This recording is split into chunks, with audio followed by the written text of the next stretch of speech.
On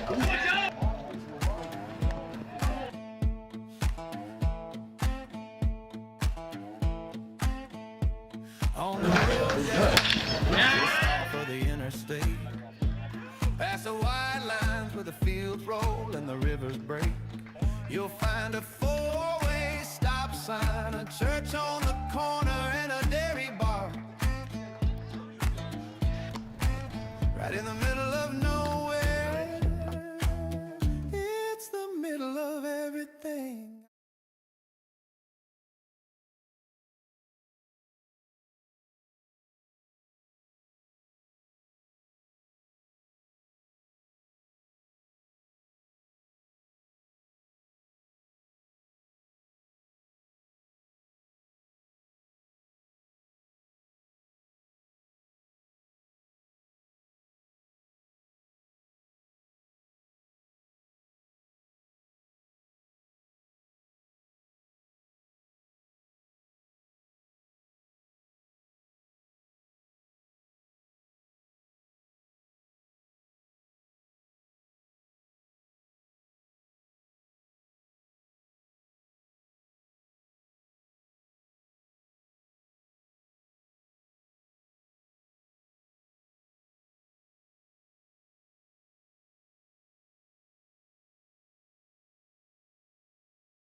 Welcome to Moody Park for a hot summer day here. One of the hottest of the week that we are going to see, and it's between two teams that have faced each other fairly recently in the 9 and 10 Trenton Generals, and the second place South Jersey Kings standing at 12 and 7 coming into this game. And we expect pitchers to be on a little bit of shorter times with both plans for Coach Meskill and Kimmick's side. This is the first pitch. Misses for a ball. Expect a lot of changes from the pitching staff, especially from the Gen side. We talked with him. They expect to use guys for at most 1 to 2 innings. Skied to right by Schwinn. And fielded cleanly for the first out of the game from John Busco. So a quick start. And 1 out for the Gens.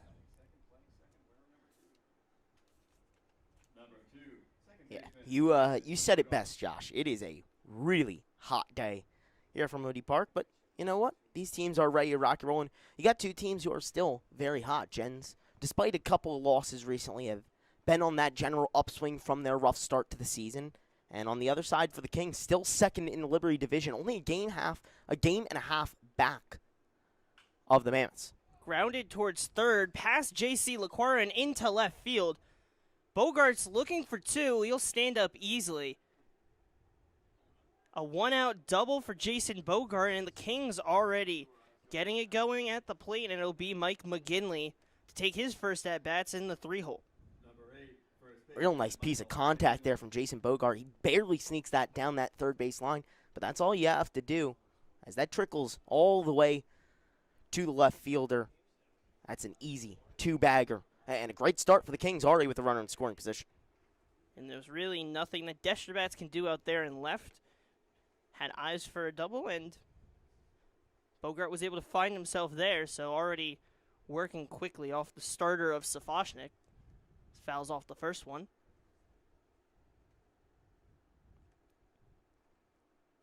Safochnik in his 5th game of work this season, in 4 games with 1 started, an 0-2 record in 9 innings. A 16 ERA, 17 hits allowed, 19 runs, 16 of them earned, and 9 walks on his tally. And McGinley just looking to get better grip. Put a little spray on it, and we'll come back to the plate. Wonder if the heat's already playing a factor. We know it was today. 100 feeling like at least up to 110 in some parts, and it's going to stay hot the remaining part of the day, no matter if the sun's up or not, as it's got high and foul ground. Ryan Audebray under it and makes the play. We've seen a lot of pop flies to the catcher where they just go out of play, out of play, out of play. It never really feels like the catcher gets a fair shot at it. And that time Audebray does, and he takes advantage and gets the second out of the inning. Still that runner on second, but you have 2 down, have to face Owen Rozzi. That one a rare foul ball that actually does stay in play. And an easy grab there for Ryan Audebray. A chance to get away from this runner scoring position and leave the frame scoreless. Called strike to start the at-bat to Rozzi. As he tries to get the Kings going. And a dynamic that both these teams strive in is stolen bases. They top the ECCBL by large margins in those regards, but the last time these two teams played each other, there was a lot of runner prevention. It's a grounder towards third. Laquara fields it, throws it over to first, and the third out of the inning. J.C. Laquara has played a little bit of third in his career, but obviously more of a catcher and left fielder in his career. He makes the play on a hop, tosses to first, and a clean top of the half of the first inning for Brandon Safochnik. We head to the bottom half as the South Jersey Kings will go out to the mound and try and prevent runs themselves when we return on Jersey Baseball Nation.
Welcome back to Moody Park. Joshua Yuhas alongside Charlie Jones. We're going to take you through the Trenton Generals lineup. Leading it off, TJ Francis manning center field, Chase Garrow the DH, and then Chris Galasso playing second. In the cleanup spot, Jake Ruppel in his normal spot of first base. Antonio Destrabats, John Busco, and J.C. Laquara follow behind. In the 8 and 9 spot, TJ Magliozzo and Ryan Audebray. We'll take you through the field as well for the Kings. On the mound is Nate Bott. Behind the plate is Frank Provenzano. At first, Mike McGinley. Second, Jason Bogart. And at short, Liam Schwinn. Third base, Danza, making his second appearance of the season. In left field, Marco Christopher. In center, Will Sabona. And in right, Owen Rozzi in his typical spot. And for this Kings team, they've had to readjust when one of their bigger guys in Nick Shear out for the whole season with an injury. Yeah, one of their top players, Nick Shear, was only able to go 6 games this summer before a partial UCL tear took him off the roster. When he came out, was batting .471 with 8 hits, 7 runs, 10 RBI through 6 games played, and a homer. So they lose an infielder, but they gain another big one in Noah Danza. One of the top players in New Jersey, was ranked number 6 by NJ Prep Baseball, and could be a top prospect for the 2026 MLB draft coming out of New Jersey. And if he's not to go there, a big commitment. We'll talk about that more when he ends up coming up. First pitch by Bott. Sky to right field. Rozzi trailing back.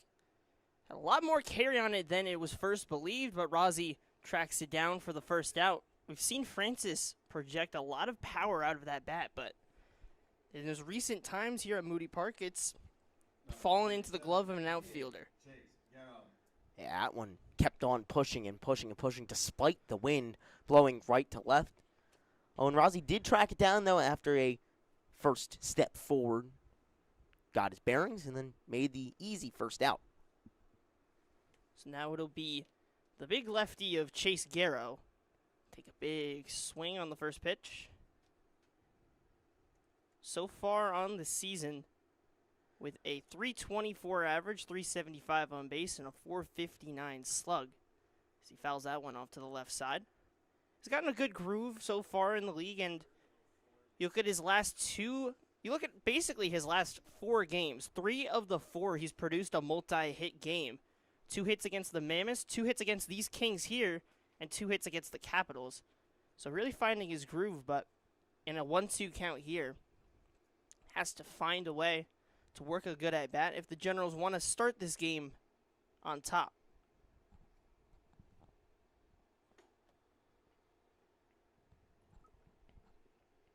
The 1-2 misses high.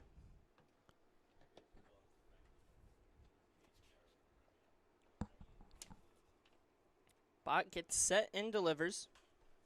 Sky to left field. And a little bit of a tumble in left field. It will fall foul. Yeah, Marco Christopher was moving to that ball. It kept on trailing once again, despite the wind dying. So between the first 2 balls to the right and left fielders, the wind going the opposite direction, just kept on sailing away from Christopher, and he tried to catch it on a dive in foul ground, but wasn't able to do so.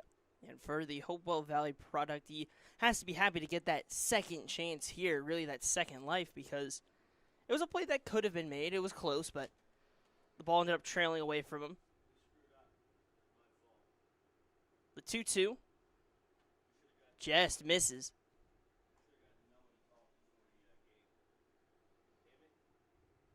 So 3-2.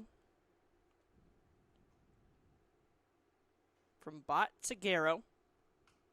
Fouled off to the left side. Stays alive.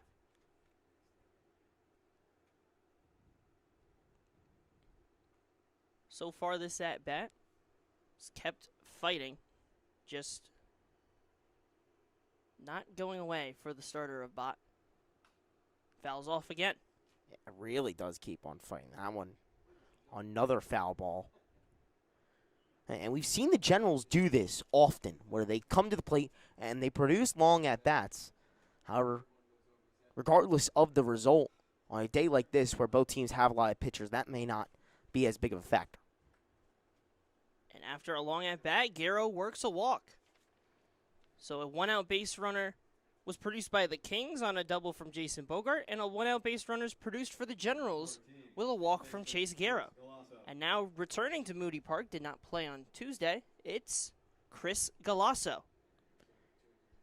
Yeah, the Gens get some of their bigger guys back. Still missing Lucas Albert, but welcoming Chris Galasso back into the lineup is a huge plus for Bray and Mesco if the Gens want to advance back to 500 on the season. We remind you that Lucas Albert, as we mentioned on Tuesday, out with a hand injury. It's the same one that he had suffered earlier in the year, and it's one that kind of lingered a little bit. The feeling came back, so sits out this week. There are no games Saturday, so you get that extra bit of rest to run through. But you do get guys like Chris Galasso back. You get Destrabats, Busco. You get those guys back in the lineup to try and produce something off the Kings, where your one win against them was a 1-0 win. But Garrow steals second, takes a Moody hop out into center.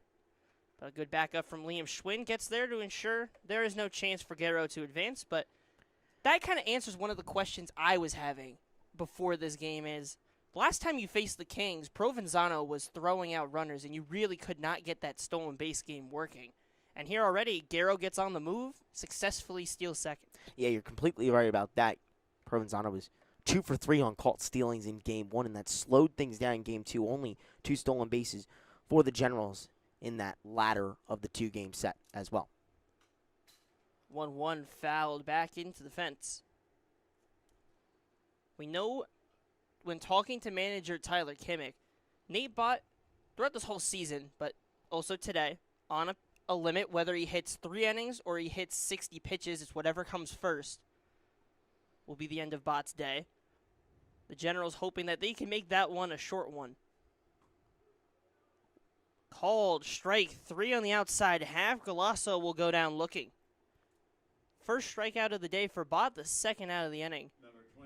And the Kings trying to strand a runner on second, just like the Gens did to them in the top half. And before any thoughts of bringing Nate Bott out, he's going to produce some really strong pitches that touch those edges of the plate like that one. That is a great pitch on 1-2 to get your guy and get that second out of the inning. Goes back to it once again, right there. He can produce strikes at such a high rate. We saw him in his last appearance just keep mowing guys down with the strikeout stuff. This is a guy who's going to be at the D1 level come the spring, and for very fair reason as well. The 0-1, and Garro's on the move. Provenzano from his knees throws it down, and he's out. Provenzano is hyped up behind the plate. They close the frame with a caught stealing. We'll head to the top half of the second. Provenzano still causing the Generals problems. We'll return in the top half of the second, see where the momentum swings here on Jersey Baseball Nation.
Top half of the second.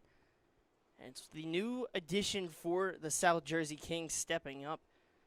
Recently spent time at the MLB Draft Combine. Noah Danza takes his spot at the plate. I mean, we talked with him before the game, and just seeing him, he has a big frame. Got some strong muscles on him as well, and very good stats to go with it. Gloucester Catholic, in his senior year, 91 at-bats. He hit .473 with a .791 slug. It's called strike. 12 doubles, a triple, and 5 homers. 31 walks, and contributed to 31 RBIs. It's the 0-2. Fouled off. And it's not just all about what Noah Danza was able to do himself as a part of the Gloucester Catholic Rams, a 4-time state champion in his 4 years of high school baseball, never lost the state championship, was a part of that really incredible team. And that's one of the key reasons as to why he's going to be at the SEC D1 level. If he can make it there, there is a chance that he does get drafted before then, as many MLB teams have scouted him at Gloucester Catholic to possibly select him in this year's 2026 draft. The 0-2 taken outside. Since falling in that 0-2 count, we're seeing that level of talent from Danza. He's fouled off a couple, and that's a tough take there, really showing his talent. The 1-2, fouled off. And not just that, but what he's able to do here is a cherry on top of the Sunday for Noah Danza. In his high school season, the way the ball flew off the bat was unreal. Some of those advanced metrics had the exit velocity off the bat coming in at 110 to 115, as well as hitting homers 420 feet plus. Swing and a miss, strike 3. Safashnik gets the strikeout. And it'll be 1 down for the Generals. And that's something that we've seen, at least with this league, is guys getting adjusted to jumping in. We saw even before with Slater, with the Kings as well. He was trying to get his groove and struck out a couple times here. So it's not exactly the easiest thing to say, all right, plug you in, all right, first game at Moody, here, do this. Hop in and just give us immediate production. Yeah, you also have to think about the fact that in Jay Slater's case, coming off of a season at the Big Ten level, in Noah Danza's situation, coming off of a long state championship winning campaign that extended far past the regular season, these guys have played a lot of baseball already. They're coming in maybe a little bit tired, but after taking a break from their long seasons in their own right, now having to get back into the swing of things and readjust. The 0-2 misses outside to Will Sabona, a man who's struggled a little bit at the plate but has made his part in the field. And just trying to find his groove in the ECCBL this year. Safashnik delivers, chopped to the left side. Laquera will field it on a hop, toss to first. And he's 2 for 2 on making plays at third base for Coach Meskill's squad, and it's 2 down now. Yeah, that is not the normal spot for J.C. Laquara, but as of now, through 2 plays, looks quite comfortable over there at the hot corner. Fielding and you know, with coming from that catching position where he primarily plays, you're going to have times where you have to put some juice on the ball. That's something that you also have to do at third, so maybe that part of the game will translate over. And when you're short on infielders, a solid choice to go to could be J.C. Laquara for the future. And it only helps you to see how they play in different positions, especially because it's a regular season game, and you look at the standings. Sure, they're 9-10, but you look behind them, they're in a fairly comfortable spot if they can pull some wins. But that one's chopped towards short. Maglioso fields and a strong throw to first. And Safashnik has worked through 2 scoreless frames. Went to the bottom half of the second. Nate Bott will head back out to the mound. Just 1 hit in this game so far for both sides. We'll see how that changes in the bottom half of the second when we return on Jersey Baseball Nation.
Bottom half of the second, the Generals back to the plate, and it's Jake Ruppel taking his at-bats from the cleanup spot because Frank Provenzano in the last inning hosed Chase Garrow there at third from his knees. A great toss down and continues his kind of dominance of the Generals on that base path. And you have to consider, goes back to the question that I want to ask when Chase Garrow had stolen the base, and he sort of answered it, but then the question kind of comes back after the caught stealing. Do you still feel as confident trying to steal those bases? I'm sure that after that doubleheader, Frank Provenzano gave them nightmares, and he's continuing it now today. I am interested to see the philosophy, but I'm sure that this is a team that, in the Generals, loves to steal bases. Only one behind the Kings, who are in the lead with 86 in the ECCBL. This is going to be a team that's going to try and still be aggressive on the base paths, regardless of who is behind home plate. They're going to try and get their moments against Provenzano like they did in the second game of that doubleheader on Saturday. But you're right, a very formidable arm behind the dish for the Kings. So 1-2 count from Bott to Provenzano behind the plate, and Jake Rupel will take that one for a ball. So 2-2 now to the cleanup hitter, who's been a strong piece for the Generals across this season and has really developed, especially in the last couple games, where now he's up to a .304 average, a .433 on base, and a .457 slug, and has produced for 12 RBIs, second on the team, only behind Lucas Albert, which is 14 for Albert and 12 for Jake Rupel on the season. But a 3-2 count, and he takes a walk that marks his 11th of the season, and he'll make his way towards first. He's also a sneaky guy that can steal bases. You may not think with the big frame that he has and the big frame that Garrow has, but he has 12 stolen bases on this season. But it goes back to the question, do you run on Provenzano? I'd lean towards no, but it's early in the game. Maybe you try and challenge him again. Hey, you're going to have your opportunities, like we said. They may not come as often, and especially you can't be too ambitious about stealing third. 2 of those 3 now caught stealings against the Generals have been on throws to third. He's been very accurate down there and working well with the pop time. Perhaps they'll still try and get their runners into scoring position, though, with those stolen bases to be a bit more aggressive. That was one of their pitfalls when taking on the Mammoths on Tuesday. I feel like that's where your read has to change. If you're the Generals, you kind of shift. Okay, we can maybe try to get to second. We saw on the steal from Garrow, it was a fair hop that gave a chance, and there's a kid out there in left field. We have a streaker on the field running down the baseline. Oh boy, Coach Meskill has to go out there. You don't see that too often in the ECCBL. You can't see him in our camera view, but as Brian Meskill, the manager for the Generals, picks him up and starts carrying him down. You don't see that one every day. You got your foul ball left fielder. You have your regular left fielder, and then you got your foul ball one. You know, if he catches one, I think it should be like banana ball. I think we should rule that an out. You know, if the kid catches it, I think we get an out there. I wish you could see this on our screen, because this is quite something. He just popped out there. Meskill just has him in his arms. I don't necessarily know how he did, but he's just coaching third with a kid in his arm. You don't see that one every day. Only in the ECCBL. Only in the ECCBL. The 1-2 from Bott misses low. It's just interesting how he popped out there too, because he's explaining the field. I mean, I'm pretty sure he looks to be about 3 or 4 years old. I wonder how he got into the field of play. Surely too short to jump the fence. Now Coach Conover has him in the arms, and Meskill will go out to his position, but it'll be a strikeout for Antonio Desterbats amidst all this chaos. And it'll be the first out of the frame. You know, sometimes teams like to call themselves one big happy family, and the Generals family just keeps on growing. It just expanded right there. New mask guy in the dugout. First pitch in for a strike to John Busco, the right fielder on the day. One runner on for him with one down. Bott in his second inning of work. And Rupel's on the move. Provenzano's throw down is not in time. A little bit more of a high looping throw from Provenzano. Did not get as much on a line. And Rupel with a good jump steals second. But we figure he's probably going to stay there. And we'd probably recommend with how Provenzano's managed that attempted steals on third base. want to be more cautious in that one, but you get the runner in scoring position. Now it's the product of Penn State University Abington to try and bring him in. Who, funny enough, will be coached by the man in the other dugout. Good old Tyler Kimmick. Yeah, the assistant coach at PSU Abington has talked a lot about how he's excited for what John Busco can bring to his squad come the spring. This is a guy with a whole lot of power who has produced a ton of extra base hits.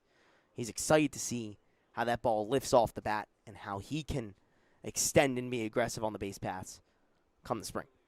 The 3-1. Called strike on the inside half, and the count will move to full. Jake Ruppel on second after a walk and a stolen base, and Busco in a full count, trying to produce the first base hit for the Generals and potentially the first run of this game. Bott gets set, delivers to the plate, and fouled off to the right side.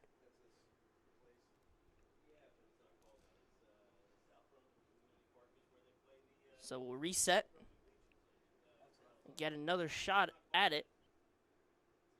We know that he's able to hit some hard hit singles on the ground through some gaps. We know that when he's able to get it in play, he can really produce. But for Bott, we know that he has some good strikeout stuff as well, a product playing for Delaware. A big secondary from Ruppel. He hops back. And a swing and a miss from John Busco marks the second out of the frame. This is exactly what Nate Bott does every time he gets out there. Practically looks like the Terminator on the mound with how he's able to produce strikeouts and generate outs. He's been incredibly impressive in high school in his 97 innings pitched in his high school career at Kingsway. Had a 2 ERA on the dot, and he's continued that here in the ECCBL. Very, very impressive with just his composure, right? It doesn't matter if he's ahead or behind in a count. He always finds himself into a position where he seems comfortable and always incredibly confident out there on the mound, able to mow down anyone who comes his way. So now it's the third baseman of J.C. LaQuara. The 0-1, he fouls it back. Quickly, a 2-strike count on LaQuara, playing a position that he does not usually play here in the ECCBL, but you see guys get moved around a couple of times, and we talked with manager Brain Mescal, and he said that they're a little bit more limited on the position player side. So we're going to have to see how that ends up playing out. And on the other side, the Kings feel fairly comfortable with the number of guys they have, and they have all their pitchers ready to go, so we'll see a flurry of them throughout this 9-inning affair. So an 0-2 count with Jake Ruppel standing off second. The righty starter gets set. The 0-2 misses low and outside. Yeah, when Brian Meskill mentioned that J.C. LaQuara was going to be playing third, added a little chuckle in there, too. Very happy with what he's done behind the plate, but test him out at third today. Why not? The 1-2 now. Skied high to the left side.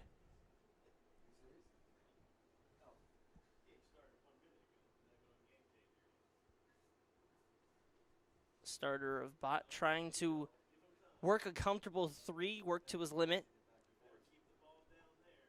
2 down with 1-2 count now. Ruppel takes a big secondary, makes Bott give him a look. Forces him to miss low. And Ruppel's starting to play in Bott's head here. He's doing a couple of hops over at second, and that's your job as a base runner sometimes. You know you're not going to steal, and especially when Provenzano's shown his arm behind the plate. You're just trying to get the rhythm off of Bott. Delivers the 2-2 and gets the swing and a miss on a high fastball to close the frame out. 2 scoreless for Nate Bott on the mound. The Kings will head out for the top of the third to try and produce the first run of this game. We'll see if they're able to do that when we return on Jersey Baseball Nation.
Welcome back to Moody Park for the top of the third.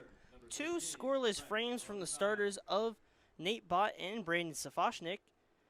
And the Kings will head back to the plate, and it'll be the catcher Frank Provenzano to take his first at-bats. He's already made his mark on this game in the field, with a caught stealing on third when Chase Garrow tried to steal. Tossed that one from his knees, a really good play behind the plate. And now in the box, just trying to swing it naturally, and it's kind of what he said in his interview when he got player of the game. Yeah, he has been incredibly strong when it comes to throwing guys out. He's been one of the best defensive catchers so far this year, and I think it's part of the game that he seems to enjoy as well. You know, anytime that you can, bring a guy off the base pass and get that unexpected out, it's a big boon if you are the Kings, depending on the position. So he's more than happy to keep on and working on his defensive skills and still continue on as that best defensive catcher in the league. Yeah, it's one of the most underrated, exciting parts of a game of baseball is strong defense. That's chopped foul to the third base side.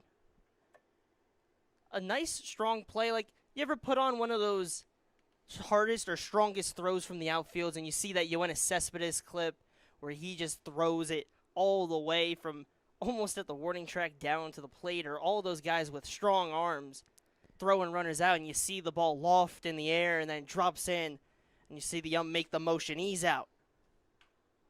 But Provenzano will ground that one towards short. Maglioso unable to make the play. Some good hustle from Provenzano, earns an infield single. A tough play for Maglioso, working to his right side away from the first base side and having to throw it flat-footed. Gave his best shot over, but wasn't hit hard enough for him to really have a chance. Yeah, pushed him back almost off the infield dirt with how far that ball kept on going towards the outfield. So when you have to move that way back, it just moves you farther away from the first base bag and makes the throw even harder. In that case, exactly that. It's a leadoff base runner for the Kings, trying to get things started and get a spark when it comes to the offense. First pitch to Marco Christopher, misses high. So as we talk about the spark with the offense has not been the problem for the Kings as of recently. Had a 6-1 win to end that doubleheader against the Gens, and then a 12-8 loss to the Trenton Capitals on Tuesday. The offense has been there in the last few games. It's just got to become the pitching that starts to improve and level up to be comparable to that offense. That could be the thing that pushes the Kings over the top in the Liberty Division. 1-0 in for a strike. And for the Kings, they're put in a position in the standings where they're a game and a half behind the Mammoths, who the Kings are hoping that their kryptonite is the Bayshore Dirty Birds once again, as those two teams face off currently at the same time. Kings hoping they can pull out a win, and a Mammoths loss would help them out. Hard grounder towards short, and Maglioso not able to make the play, but an infield single for Marco Christopher, and that's back-to-back. Infield singles to TJ Maglioso, and it'll be 2 leadoff base runners. Really nothing on either of those plays that Maglioso could do differently. Really gave his best shot on the first one and just tails him too far away, has to flat foot throw, and that one just hard enough on the ground and some good base running. Gets 2 runners on for the Kings. Yeah, not a ton else he can do. Tough situations he's been put in. Now all he can do is go nose to the grindstone and try and keep it up. Schwinn shows a bunt and knocks it foul to the left side. We don't see a ton of bunts across this league. We've seen guys like Lucas Albert put down a couple and produce some base hits off of them. Schwinn has good speed and has that chance to do the same, but got to keep it in fair ground if you're going to put down a bunt. You may have another shot here if you are willing to try it in the 0-1. We'll see if he does. Step off from Safochnik. Gives his first look at the runner of Provenzano at second. You'll get reset on the mound. The 0-1 delivery. No bunny, swings it down the ground to the left side. Provenzano will take a short round of third, too shallow to consider any move. But another base hit. That's 3 straight to start the frame off of the starter of Brandon Safochnik, and Braden Meskill will have his first visit to the mound. And, all three to the same exact spot of the infield. That time it just trickles past Magliozzo. He's unable to hold on to it or even get a chance to make a play on it. The Kings in a really threatening position. Normally it's the Gens who play the small ball. This time South Jersey to start things off here in a Thursday night game. And Safochnik's leash will be done. We expected short runs for all the starters and relievers here. And it'll be Noah Hines to make his step out to the mound. We will take a quick break, and then we'll get you back situated. We'll return in a second to continue the top half of the third here on Jersey Baseball Nation.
The bases are loaded for the South Jersey Kings, and a new arm on the mound. It's Noah Hines, the product who played last year at Rainey High School. And so far in the ECCBL has made 4 appearances, 8 2/3 innings pitched to a 10.38 ERA. And will face Jason Bogart, who in his first at-bat hit a double down the left field side and set in the biggest opening of this game, 3 straight base hits off the starter of Safochnik. All runners will be tagged to him. As he skies one to center, Francis will get back, get set for a throw down. We'll see the tag from Provenzano running home, and no threat. A sac fly for Jason Bogart. And the first run of the game comes off the bat of the South Jersey Kings. Yeah, that one is exactly what you want to do. Obviously, you want to try and bring home the more runners if you can, but to get the first one there and get that lead and still have 2 outs to work with 2 runners on is a great position for South Jersey to be in as they strike first. That's a productive out. You get the run in, and we'll see the runners on the move. Christopher safe at third. Yeah, that one was really close. Awkward slide there from Marco Christopher, as well as he kind of hit his face as he was sliding in, and the legs scooped up on him. But still, able to make it in there. Very, very close bang-bang play at third. That sees the Kings now with 2 runners into scoring position, 2 outs to work with, and one of their best hitters on the season coming to the plate in Michael McGinley. So now you have 2 runners, scoring position, and a guy in McGinley who has found ways to come through, but it's chopped weakly towards the third base side. LaQuara fields it cleanly, and there was no chance for either runner to advance. A clean play from LaQuara once again is the second out of the frame. Another good pick and throw by J.C. LaQuara, looking very comfy over there at third. I'm sure that Brian Meskill is happy with what he's been able to do so far today. That's another out. This time less productive for the Kings, much more efficient and effective for the Gens for them to try and get out of this inning. much more favorable set of bounces for LaCroix has helped him out, and he's been able to make the plays. And now it's Owen Rozzi up. Same situation with runners on second and third, but instead 2 down off the reliever of Noah Hines, doing his best to limit the damage and keep the Gens within striking distance. So he'll step off.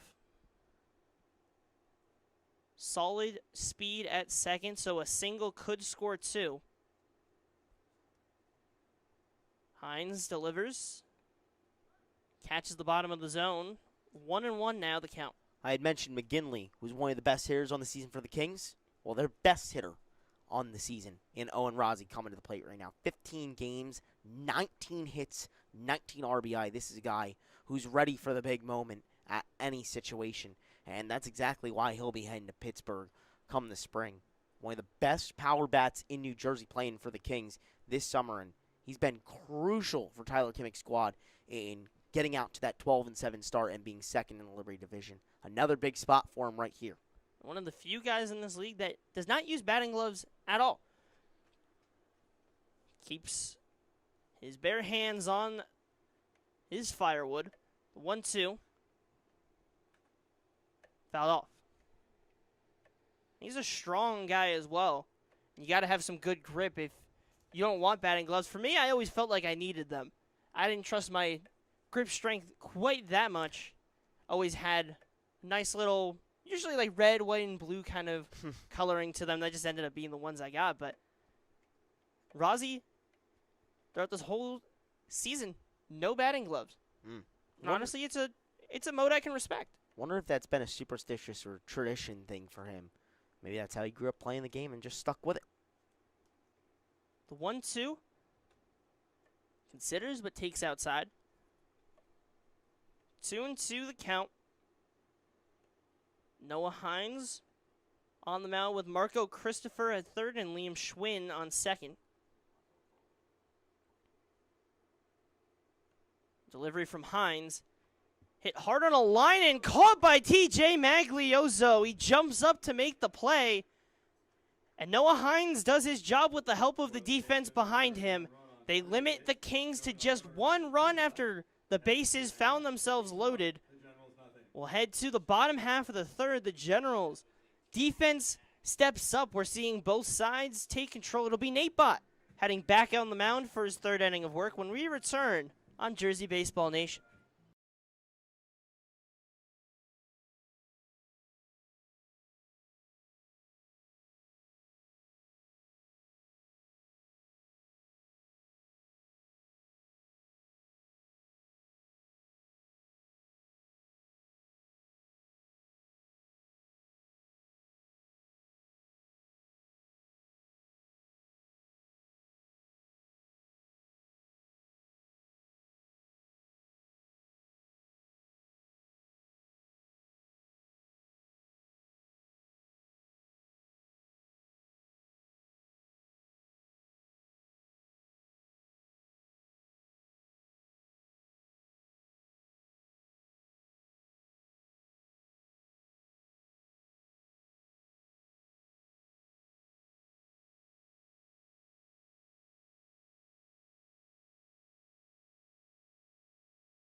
Bottom half of the third here in Moody Park. TJ Magliozzo, after jumping up high with a nice snag in the field, will head to the plate. TJ Magliozzo, more like TJ Max Vert Gliozzo. I like it. I like it. Good old one courtesy of Mike Olshan. Botso 1 misses high. Breaking pitch that does not drop as much as he needed. And we'll see an arm head out to the bullpen for the Kings. Yeah, this one more than certainly the last inning of work. 4 and 8 bot. We spoke with head man Tyler Kimmick of the South Jersey Kings, and he said, whichever comes first, 3 innings or 60 pitches, while both approaching right here. 43 pitches on the day, and already in the second. Maglioso loops one over to right center, drops in front of Owen Rozzi, and it'll be a single to start the frame. Maglioso with a good piece of hitting. And he finds himself on base, and it'll be the man looking for his first hit still in Ryan Audebray.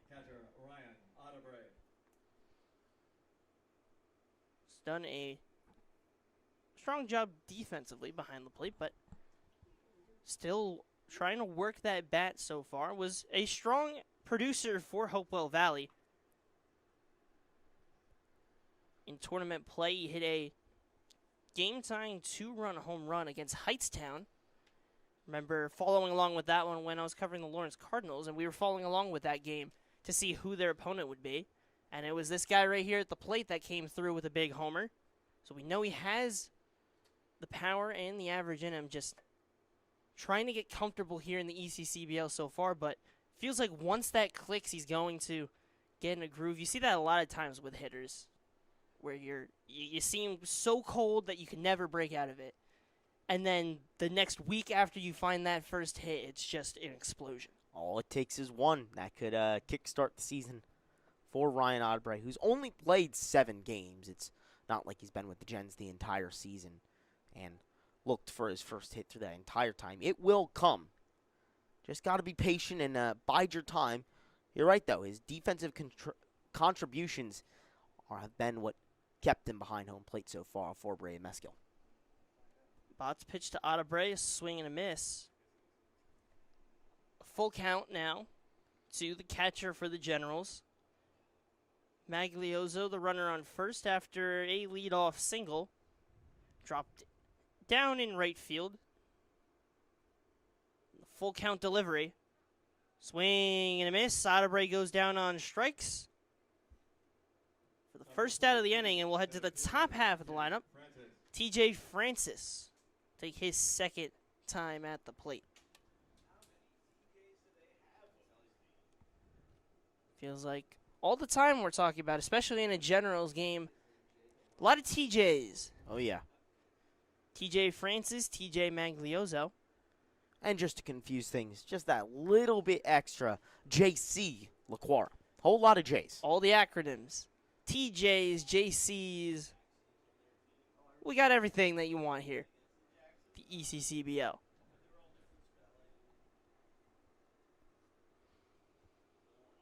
Bot set for the 0-1 or the 1-0 delivery, and on the run is TJ Maglioso. Provenzano's throw down, takes a high hop, and Maglioso steals second.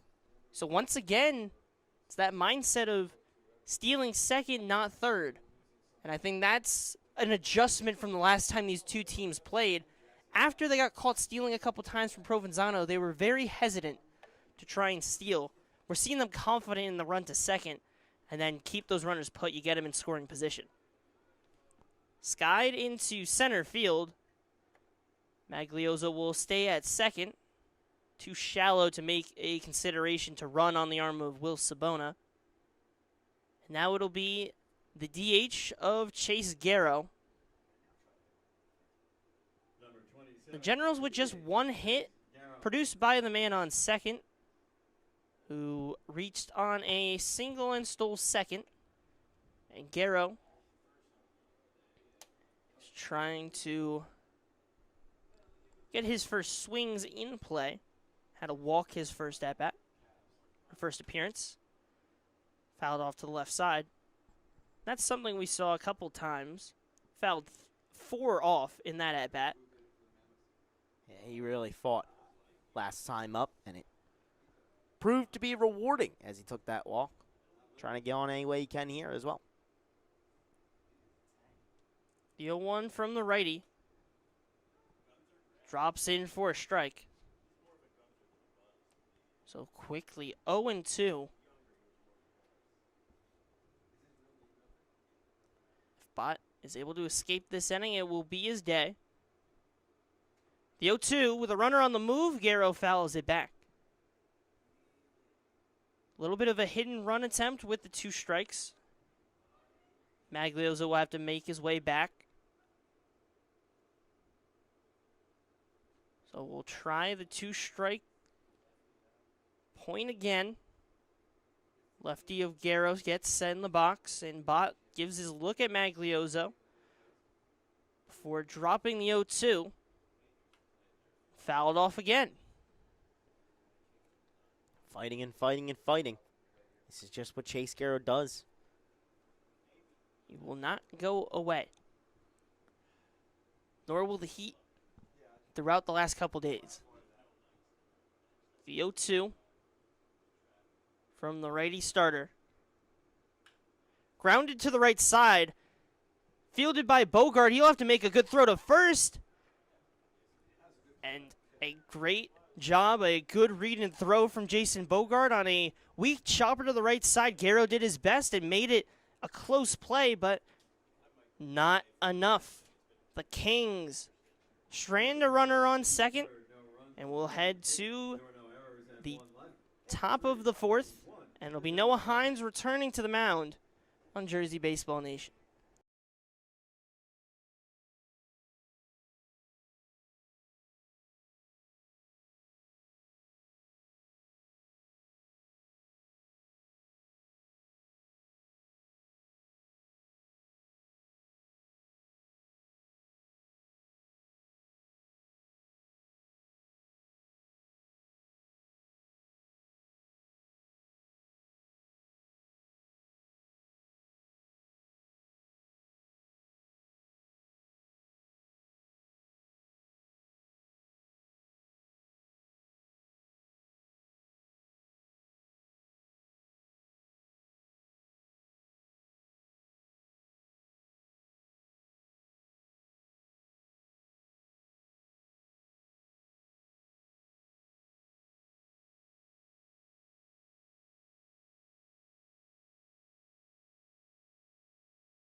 The Kings lead 1-0, and it's the third baseman of Noah Danza to take his second at-bat of the day. So we've talked about a top New Jersey prospect for the draft, was at the draft combine, and then finds himself here at the ECCBL, making his appearance, a commit to Mississippi State if he is to go to the collegiate level. That is if he is to not go through the draft and not get picked and stay there and sign. And it honestly might mark one of the last times we see high school guys, depending on how the CBA negotiations work, for high school guys to go straight to the draft. But Danza skies it to right field, and he gets a second chance. Or actually, the home plate umpire is ruling it fair. Wow. So it's an error on John Busco. Has had some problems with making plays in the field, whether it's left or right. Drops an easy fly out. Instead, it's Noah Danza finding his way on first. Yeah, Noah Danza will certainly take that gift in that sense. I mean, that one was most likely going to be an easy out, but instead it leads to a leadoff base runner again for the Kings. We saw what they were able to do with it last time, got the bases loaded, and were able to bring home one, despite stranding 2 more base runners.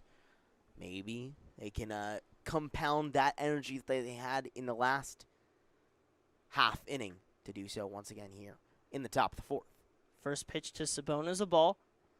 And we're seeing Danza on the base pass also show some good bursts we're seeing on when he's taking his leads and the dive back. He's taking a more extended lead because he trusts his athleticism to get him back, and you see that with a lot of guys at the collegiate level where it may seem like they're taking a deeper lead than you think they should, and then next thing you know, you try to pick them off, and they're back on first safely. So a 1-1 now to Sabona from the reliever of Noah Hines after the error from Busco, and Danza's on the move. Audebray throws down, and it's sailed into the outfield, and Danza will make his way over to third. A good jump, gets the stolen base, and an E2 helps him to get to third. Yeah, with Noah Danza's speed and how versatile of a player he is, that one is going to be easy all day for him to pull into second. And with a guy who is so fast, you try and maybe rush the throw a little bit to get to second. And that is what leads to that error that puts Danza on third, 90 feet away from home with 3 outs to work with. 2-1. Fouled off to the right side. I mean, this is a guy who is a top 125 MLB draft prospect. Near certain that he won't go to Mississippi State, depending on how he feels about the situation. Sabona lines it on the ground, and a good catch on a hop by Galasso will make the play, but the Kings will bring in another run. An RBI ground out brings home Danza, and they lead by 2. That's why that speed from Noah Danza is so crucial to get around the base paths and end up on third. That easy grounder there for Sabona ends up as an RBI because of Noah Danza's hard work on the base paths. 2-0 Kings. So now Hines, with nobody on and 1 down, will face Isaac Buckhalter.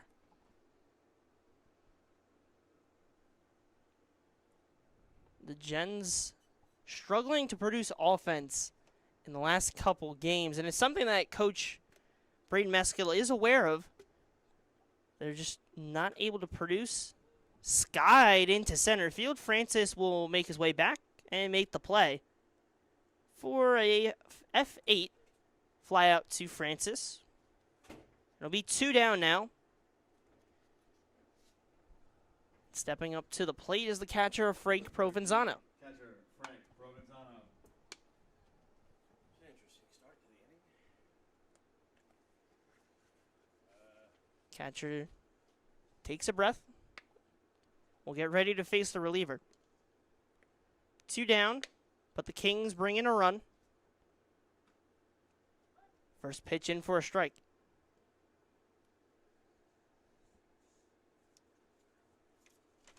Oh, Noah's really fast. 4 hits to 1. The Kings hold the hit advantage. He's like got Robba speed where he takes like giant strides. Covers a lot of ground. Helped by the error, they were able to get Danza on base. He stole second, advanced to third on a bad throw, and then came home to score on the ground out. So, despite not having his favorite at-bats necessarily strike out and reaching on an error, making his mark on the base pass with his speed and experience. Any way he can do it. As the 2-1 misses high and outside. We asked him a little bit about what he thinks he can bring to the South Jersey Kings, and that was one of the bigger things. He said, I just want to be a guy who's hard-nosed and grinding out there to do the things that will help my team win. That's another one of them right there. Taking those stolen bags and then being so aware of situations to be able to get that extra 90 so that you can come home and score. Full count now. Swing and a miss, tipped into the glove of Audebray for a strikeout. So Noah Hines gets out of the inning, but not before Noah Danza works his way around the base pass, and an RBI ground out from Sabona brings him in to score. The Kings extend their lead to 2. They lead 2-0. We'll head to the bottom half of the 4th, where the Generals will see if they can produce some offense when we return on Jersey Baseball Nation.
Welcome back to Moody Park. Joshua Yuhas alongside Charlie Jones.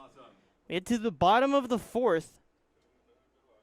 The Generals just with one hit on the day. It will be 3, 4, and 5 due up of Galasso, Rupel, and Destrabats against the reliever of Andrew Prawn. As we talked about before, the starter of Kyle Bat. Limit of 3 innings, he reached that limit.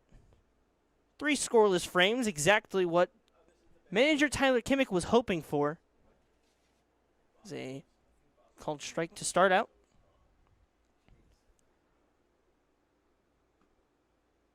Second one misses just outside.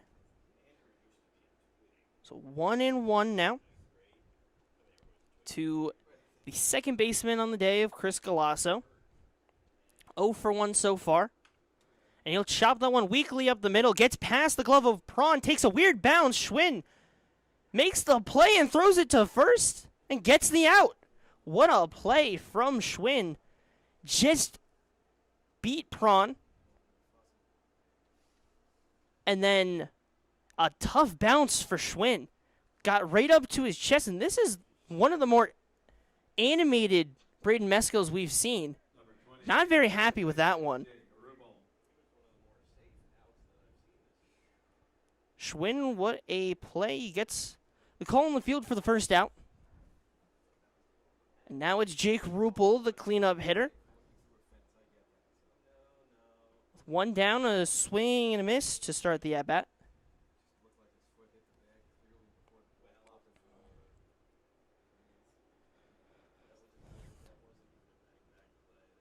Rupel, the first baseman for the day.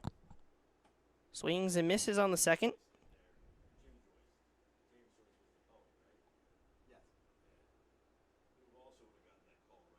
So 2 strikes quickly on the righty of Rupel from the reliever Prawn. The 0-2 delivery misses outside in the dirt and gets away, but matters not as there's nobody on base. But his final stat line, 3 innings pitched on 58 pitches, so either way he was going to reach that pitch count. Allowed just 1 hit, no runs, 2 walks, and 5 strikeouts. A productive outing for the pitcher from Delaware. Pitching for the Blue Hens. Rupel skies one out to right field. Rozzi runs over and goes foul.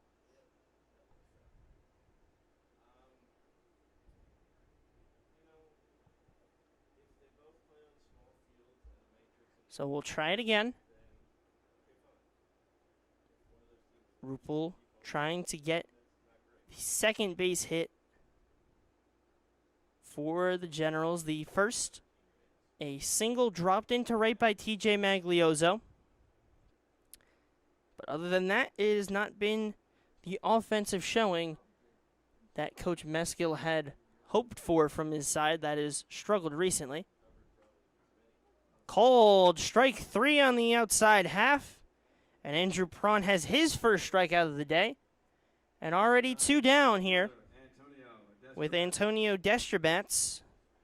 The left fielder will head in for his second time at the plate. 0 for 1. Struck out swinging his first at-bat. Big swing and a miss to start.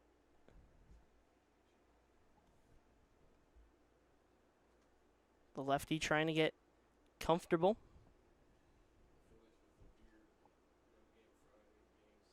No 1.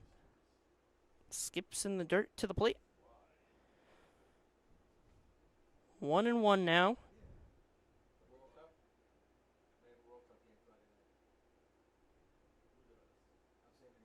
Lefty, a player for TCNJ just down the road.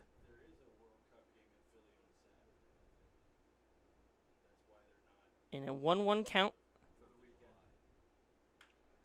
And lines one out to left field, but it'll be caught by Marco Christopher. Hit it hard, but right into the arms of Marco Christopher in left, and it'll be the final out of the frame. Another scoreless run for the Kings.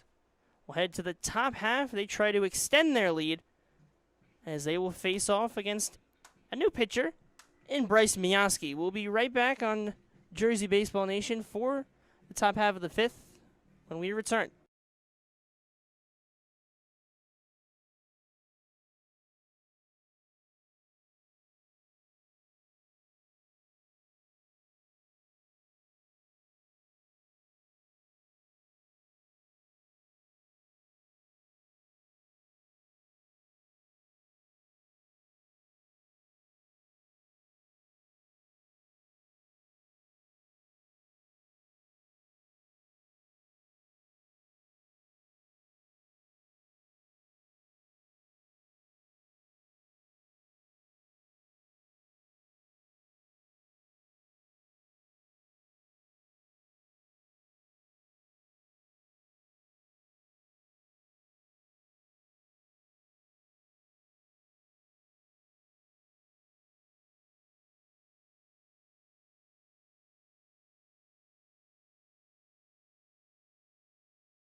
Welcome back to Moody Park. Joshua Yuhas alongside not Charlie Jones, but Brandon Safoshnik.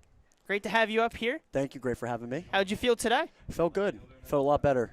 A little rough from the start, but getting back in the groove, back in the rhythm, feeling good. How would you describe the mound feel today? We know the Moody Park mound could be a little bit on and off depending on the day. So how was it for you on the mound there? I think it was good. They took great care of it. It was nice. It was fresh. It was pristine. You know, it felt good being out there. A little muddy, but got to pitch through some adversity. It's never perfect. You know, I heard from a little birdie around that you drove a couple people here today. I did, yeah. I drove Jack Cahill and Dan Navziger. Who's your favorite of the two to have in the car? Skied into left by Christopher. I'd say Dan. He's a good time to have. There we go, foul. He's a good time in the car. Got the tunes going. Great atmosphere in the car. What kind of tunes you running out there? Honestly, all over. We got some rap, some country. Ooh, okay. Got some throwback house music. All right, I like that. Like that. Who's the best on the aux, would you say, in getting the right mixes? You? Me, yeah. Do you think they would say the same? I think they would. I think they would, yeah. Everyone I take to the games love it. Hey, you love to see it. Well, it's a 1-2 count to Christopher. So the Kings lead 2-0 with Miyaski on the mound. The 1-2. Skied into right field. Christopher will hit it to Busco for the first out of the frame. Got to feel pretty good. Yeah. First out of the frame. How'd you feel with defense behind you? LaQuara playing third, who not usually put there, and also Maglioso jumping up to make a play. They did good. I mean, LaQuara gets it done behind the dish. Stepped up, played third today, did his job. Maglioso at short, he's a wall back there. He's good. At short, he gets it done. He makes the plays. And how did it feel to strike out the number 112 draft prospect in Noah Danza? Felt pretty good. I mean, there's some top guys in this league, and I knew that coming in, and it's a challenge I wanted to take. And, you know, me and my catcher, Ryan, we were talking in between innings how we were going to attack him and what we did, and it went perfect to plan, and luck was in my favor. I got it done. As a batter, are you going to hold that as a chip on your shoulder in the future? I struck out the number 112 draft prospect here in the ECCBL. Definitely feels good, yeah. Definitely going to keep that one. Feels good. So a ball outside from Miyaski. It's a hot day out there. Yeah, I mean, I can only imagine it's worse for you, especially on the mound. You're putting your most athletic efforts out there, and not the weather not really helping you out with the breaths and everything. Yeah, I mean, game time was at 7. We showed up a little late, 6:30, hit some traffic coming from Tom's River. So got here 6:30, game was at 7, so rushing, so that made it a little hot too. Oh, yeah. But once we got to the second, it cooled down a little bit. Got in the rhythm, we were good. Well, Jen's hoping that Miyaski can do the same. Yeah, he's been great all year. Gets it done. Been one of the more reliable arms for you guys out there, and we talked with Meskel. He talked about how a lot of you guys had a limit of about an inning or two. Was that something you were told as well directly? Yeah, so honestly, I was only supposed to go 1. But, I mean, 7 pitches in the first. He was like, you want another one? I was like, yeah. Came back out for the second. Got it done. And he was like, you're mowing. Let's go 3. And I was like, all right, let's do it. Yeah, and then after Hines helped escape that jam, that has to feel good for you, as all those runners were held to you if they were to come in to score. But only one of them did. You have to feel happy that the relief behind you. Yeah, I helped felt you out. good. I mean, I was confident with him coming behind. I've known him for a little bit. I played travel over at PRD Baseball Academy, so known him in the past. I know he's a good arm stud, so I knew he would get it done behind me. It's always good when the staff's working together. And, I mean, that's a dynamic that you don't really get to see on our side, whether it's a broadcaster or a fan. But sometimes the bullpens and the pitchers are some of the most fun groups that you're going to see, and the most together groups, as Heffernan will take his spot over at first. Yeah, I mean, the bullpen's always good. I mean, no matter where you go, I feel like pitchers are really close and good group of guys together. So, I mean, I feel like we build like a good bond where we got each other's backs and, we can trust each other. It's always a good trait to hold, as it'll be the lefty into the batter's box of Brett Jackson. Will step into pinch hit. It'll take first pitch outside for a ball. And what's the feel for you guys as a team? You're facing against the Kings, who are second in the Liberty Division. They're a game and a half behind the Mammoths, and they have some big aspirations to try and take down the Mammoths at the top. And you guys, maybe not in the position you want right now at the moment at 9 and 10, but always the window is a pickoff, and they catch him between the base pass. Heffernan is tossed down. Yeah, I mean, I know we got a good group. I mean, obviously we're 9 and 10 right now, not where we want to be, but I know we could be a lot better than that. We took a loss against them on Tuesday, but I mean, we get the bats going here and get everything going, we could be rolling. And all it takes in this league, I mean, you guys have Quick. seen it. You guys were on that part where you had that upswing. Yeah. I mean, I think we started 2 and 4, and then we won 3 straight. Like flip of a switch here. Anytime, any place, anything can happen. So 1-0 from Miyaski, and that one's lined towards short, fielded by Galasso. He'll throw down and make the play. Again, the Generals' defense coming through, and we'll head to the bottom half of the 5th. Maybe get some Brandon Safoshnik play-by-play. Yeah. We'll see when we head to the bottom half of the 5th. The Kings back out on the mound, the Gens at the plate, when we return on Jersey Baseball Nation.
We got bottom of the 5th here. John Busco leading off for the Generals.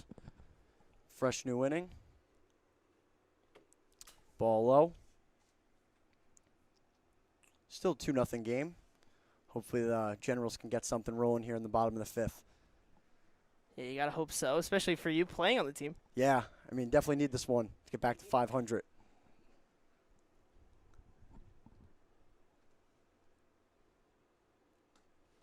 Low for ball 2. As a hitter, this is a good count to be in right here to start the inning. 2-0. Helps you be comfortable. And Yeah, we know Busco can hit it with a good line. yeah. Really good hitter. 3-0.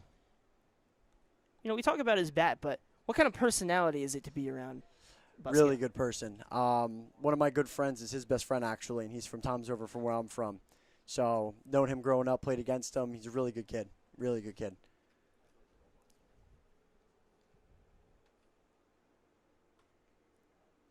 And Busco takes a walk to lead off the bottom of the 5th.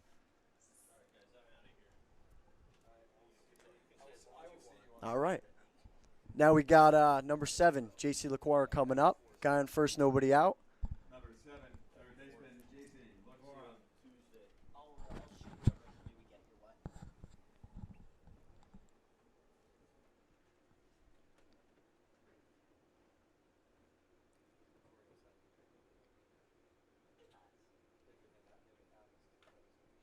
Foul ball for strike 1.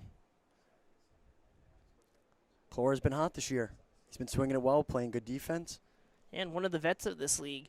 Yeah, And he's really been comfortable in terms of getting good at bats. yeah, So he's a guy that you can trust. I mean, you're in the dugout. You're in that kind of feel. You know the guys that you can trust. And obviously, you trust all the guys in the you have to. dugout. You Wouldn't- have to It as a wouldn't be team. a good team if you didn't trust him.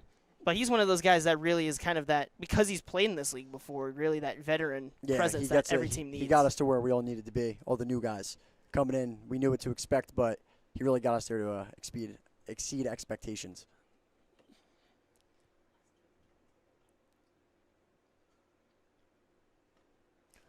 Low for ball 2. Busco takes second on a pass ball.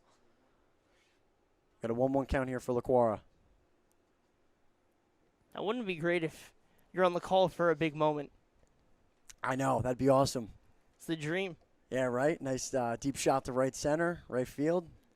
Base hit, hopefully something. He's done here. that here at Moody before. He He's has. hit one over that right field wall. He has. That was a great shot from him.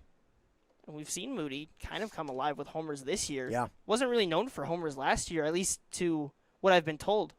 Yeah, I mean, this is my first time here, first league. Oh, fly ball to center. Oh, shortstop, actually. Retires it for the first out. Now we got TJ Maglioso coming up with a guy on second, 1 out.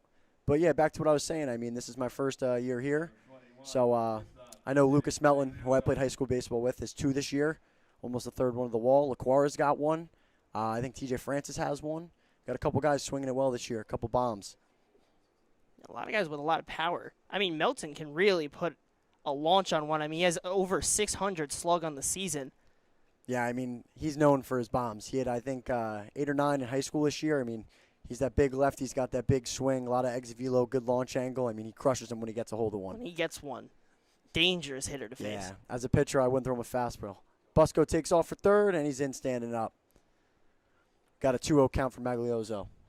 And they steal third on Provenzano, who the last couple times you faced him, I mean, he's been incredible behind Yeah. the plate. Was that something that Coach Meskill talked to you guys before the game? Yeah, he did. I mean, obviously we're an aggressive team. We're going to try to steal, get some bases, but definitely warned us. Catcher's good back there, got a good arm. As you're seeing, threw a guy on third earlier. I mean, he's good back there, but definitely gave us a warning. I mean, Meskill's a great coach. He gets us to where we need to be, puts us in the best scenarios and situations, and he's the reason where we are right now.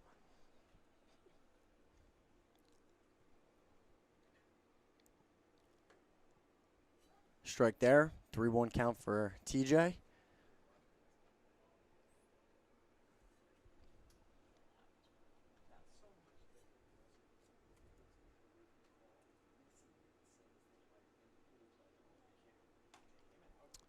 Outside corner for strike 2. We got a full count here. And I mean, you look in left field, your car buddy of Jack Cahill was warming up a little bit, and out there in left. Yeah, I mean, he's been phenomenal this year. We were talking on the way here about our ERAs and stuff. And I think he's got like a 3, something like that. So he's doing well. And catches the outside corner, strike 3. 2 outs in the inning for the Generals. Last 2 games for Magliozzo, it's been a lot of calls, maybe not going his way, a couple looking, and that one just a little bit more of the same. Yeah, I mean, that happens in the baseball world. I mean, umpires are doing their tough job back there. I mean, it's never going to be perfect no matter what, as we've seen today. Coach Meskill a little upset with a couple calls, but never goes perfect. We don't see him that animated that often. I don't think I've ever seen Meskill get, as a manager, that animated so quickly. Yeah, I mean, I haven't either. I mean, I've only known him for probably about a month now, but never seen him like that. He's a pretty cool, calm, collected guy, but today he's a little fired up. Got Logan Howland up now. Got a 1-1 count here with 2 outs. You know, maybe the heat. It's making him Fired a little up. bit more heated, Yeah, a little bit more fired up. fired up.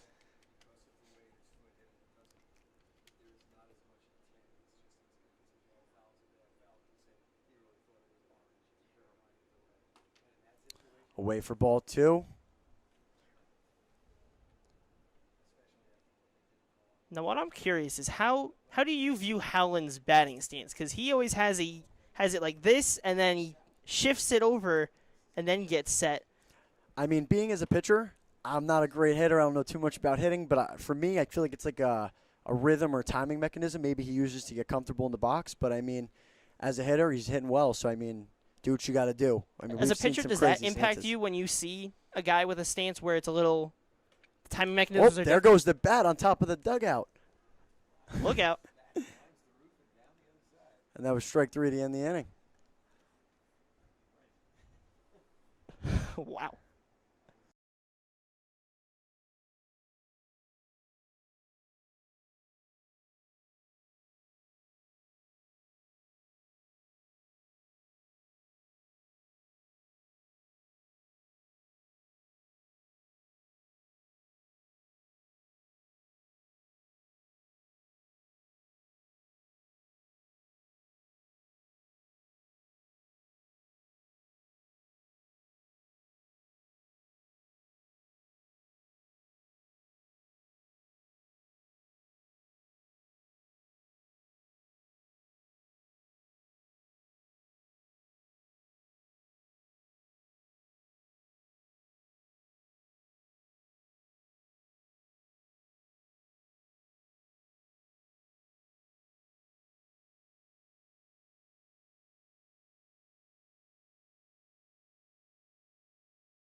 Top half of the 6th, then we have another new arm on the mound. Unsurprisingly, when we talked with Brandon Meskill, as we mentioned before, pitchers are on that 1 to 2 inning limit. And even when we talked with Brandon Stefashnik when he was up here, having some fun in the broadcast, color, some play-by-play.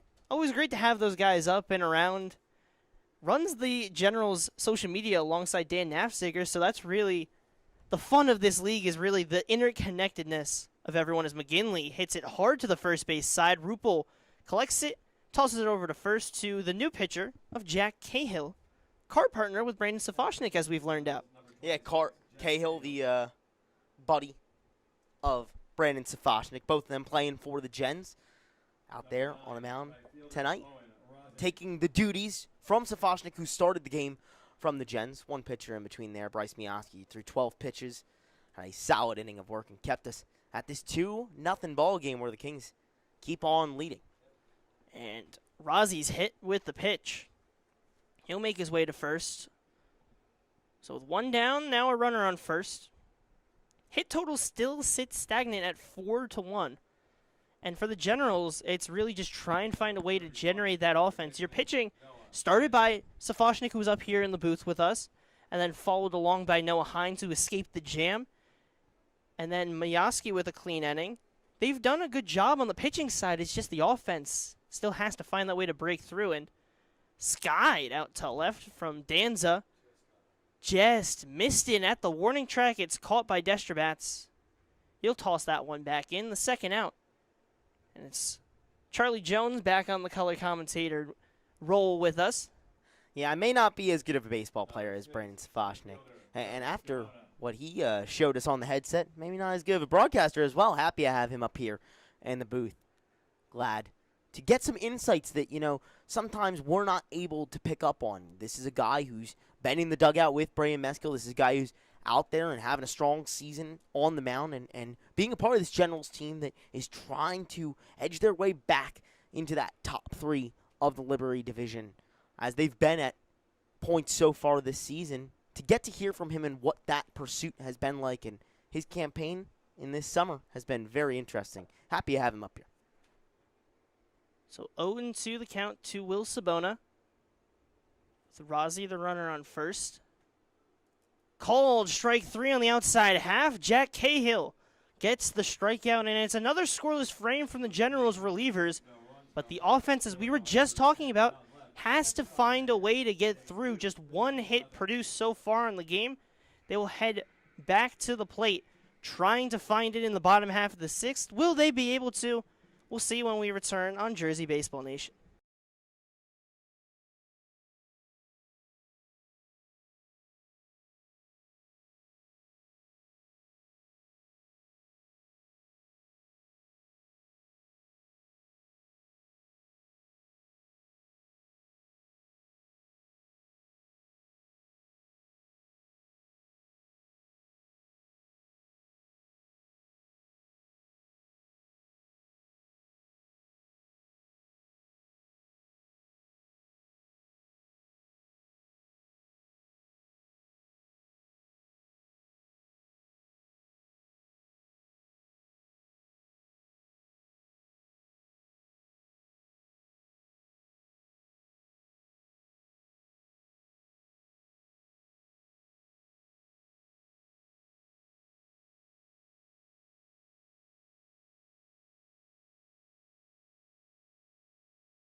Bottom half of the 6th here at Moody Park. It's the top of the lineup for the Generals, trying to get this offense started. Joshua Yuhas alongside Charlie Jones. And a guest appearance in the 5th inning from Brandon Safochnik. Lovely group to broadcast with here on a hot day that has cooled off a bit, as we started this game at 7, 30 minutes later, and it's to help with keeping it cooler, as a pop out into shallow left center. is caught by Sean Heffernan, the shortstop, to knock down TJ Francis to start the inning. But it was hot across this whole day. Although, weirdly enough, maybe it's because being in the area for so long that you kind of get used to it. But it was 100, felt like 110, but really, for some reason, it didn't really feel like that in terms of feeling-wise. Obviously, still hot and still sweating, but Yeah, no, definitely real hot. But if you're able to sneak those times in air conditioning and just think really, really, really hard on not passing out, then you should do a pretty decent job. definitely have to keep hydration nearby you, whether it's water or electrolytes or really anything that you can keep that energy up, and especially for the players here. They have to love that it was moved back half hour so they can get a little bit of a cooler section of the day. If this heat keeps up, we're going to go full World Cup style with hydration breaks. Grounded towards first and fielded cleanly by McGinley, and he'll make the play off of the reliever of Nick Caligiros, and the catcher switch of Griffin Clark. Second baseman, Chris Galasso. But 2 down already. Yeah, today one of the rare days where Tyler Kimmick, he's able to have a lot of guys, so you try and get a bunch of guys their chance. Brett Jackson, Sean Heffernan, Griffin Clark, all coming in and swapping for guys who, this is a team where availability has been an issue at points. And some of the games that they drop are because they are playing guys in different positions than they normally play. Looped into shallow left center, but Heffernan gets to it quickly and makes the play easier for himself. Makes the final out. A strong work of relief, a quick one from Nick Caligiros. We'll head to the bottom half, or the top half rather, of the 7th. The Kings will go back to the plate trying to extend their lead. Jack Cahill will remain in the game when we return on Jersey Baseball Nation.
Number 40, Isaac. Top of the 7th here at Moody Park as the Kings lead this game 2-0, scoring runs on the 3rd and the 4th, keeping the general scoreless, where they've seen a lot of zeros in their categories, but 4 hits.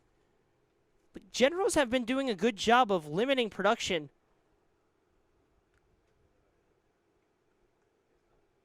Yeah, the Gens definitely have been, and one of the guys doing it so far is Jack Cahill. That one, his only 9th pitch of the appearance as he just came in. Worked a real quick away half of It's a really the quick 7th. overall inning. Yeah, a 13-pitch full inning between both sides. Cahill threw 7. Grounder to second, fielded cleanly and tossed over to first by TJ Maglioso, who's made the shift over to second, with Galasso manning shortstop. And so it didn't even give us a chance to tell you a little bit about Jack Cahill, buddy of Brandon Safoshnik, who was on the broadcast just a couple innings ago. Car buddy Yeah, with Safoshnik today. Cahill in the JUCO portal, one of the best relievers for Brea Mescal this season, already with 5 appearances coming into today. This one, his 6th. 8 2/3 innings, 0-0 record. 1 save, 3 hits, 3 earned runs, 4 walks, 3 hit by pitches, 8 strikeouts, and a 3.12 ERA. 1-0 swing and a miss from Griffin Clark, who took over for Frank Provenzano, whose day will be done, who made his mark in this game with the caught stealing at third. But his day is done as Clark will take the at-bat, took over in the field, and a 2-1 count now.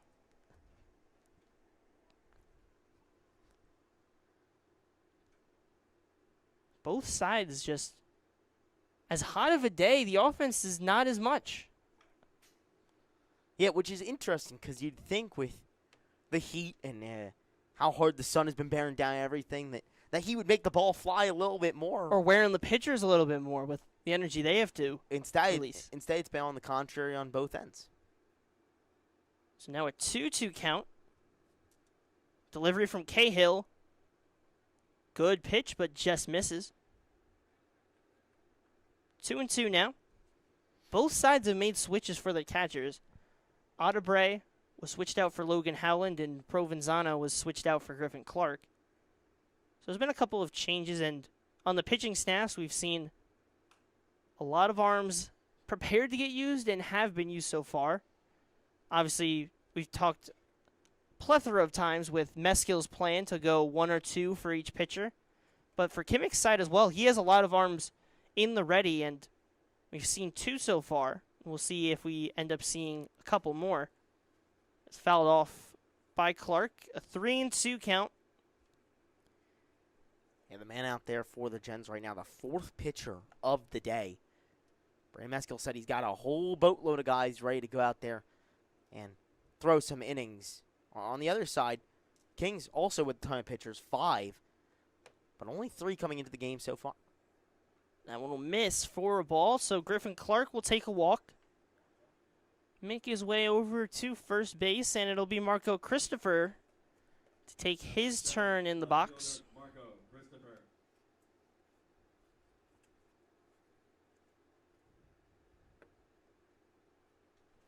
Manning left field on the day as per usual and is number 7. Pickoff attempts. Get in safely. 1 down here in the top of the 7th. What has been 4 straight half innings, or 5 straight half innings without a run across both teams.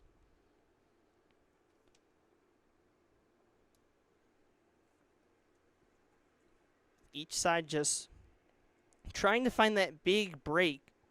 But the Kings have set themselves up well, if there's not to be one, to take a 2-0 win as a big swing from Marco Christopher. They've set themselves up well where in the first game of that doubleheader, they lost that game 1-0 because they gave up a run early to the Generals and then just were not able to come through. And then the second game, they did pull out the win, but even still, the offense wasn't as stellar as we've seen the Kings lineup. It's fouled off back into the fence. And today, it's kind of the same story for the Generals, where that offense has been slow, not really able to produce. And they've been in a tough stretch against the Kings, against the Mammoths. But if you want to contend for the top of that Liberty division, you have to find ways to squeak it out against those teams. And so far, just been unable to in this run. Yeah, gotta beat who comes your way. You're gonna face these top teams in the playoffs regardless if you're one of those 4 teams to make it. No better chance to get yourself ready than right here in the regular season, as after today, only 10 regular season games remaining. Swing and a miss, strike 3. Christopher goes down swinging, and it'll be Sean Heffernan with Braden Meskill coming out to talk to his reliever of Jack Cahill, who so far has had some good stuff, but first base runner he's going to allow, and his day is done. So it'll be Jason Handfield coming out. He was warming up a little bit in left field. He came back in, and he'll now head to the mound. We'll be right back when Handfield takes the mound. Take a quick second. 2 down here in the top of the 7th when we return on Jersey Baseball Nation.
We return. Jack Cahill's time of relief is over, and it'll be a new arm of Jason Handfield. Pitches for Penn State, Abington. Coach Kimmick will be watching over, an assistant coach, as we mentioned before, of Penn State Abington. So, a little bit of a double-edged sword for him. You want him to pitch well, as he's one of your players in college, but you also want your Kings to come through and produce. But 2 down is when Handfield will take over, and first pitch will miss for a ball. Yeah, Handfield comes in for Jack Cahill, whose day is done. 1 2/3 innings pitched through 23 pitches. 13 of them for strikes, no hits, no runs. However, he is responsible for Griffin Clark on first, who he walked over there. 2 strikeouts and a hit by pitch as well in his time on the mound. Handfield gives his look over at first. Will get set and delivered. No, he will not, as he'll try a pickoff at first again, back-to-back times. Closer than the first, does not get Clark at first base. 1-0. Handfield gives a look and gets set on the mound again. The 1-0 to Heffernan. It's grounded hard on the right side for a base hit. Clark will take a hard round and stay at second. Busco's throw in is stopped by Galasso. And a 2-out base hit for Sean Heffernan. The Kings have 2 base runners on now, with Brett Jackson stepping into the box. He pinch hit his last time, Baseman, Brett Jackson. taken over at the plate. He'll try to get this offense spurred. That is the first Kings base hit, really a hit in this game for quite a bit. Seemed kind of locked at that 4-1 hit margin. But now the 5th hit for the Kings off of Handfield. First hit since the 3rd. Skied high into left center. Destrabat's under it, makes the play. So Handfield does his job in relief. Gets out of the inning, leaves 2 runners on. There were no errors. And We'll head to the bottom half of the 7th. The Generals still searching for that offensive spark. We'll head to the bottom half of the 7th to see if they find it on Jersey Baseball Nation.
Welcome back to Moody Park for the bottom of the 7th, and we have a new special guest, one of the riders in Brandon Stefashnik's car of Jack Cahill, who had a good relief appearance.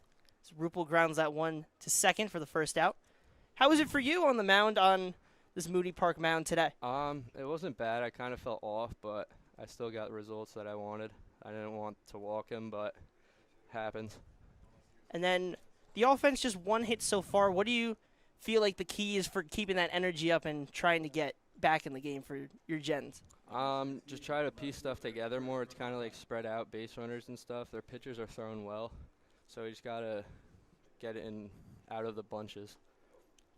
Caligiros's pitch misses inside to Kurt Krapov.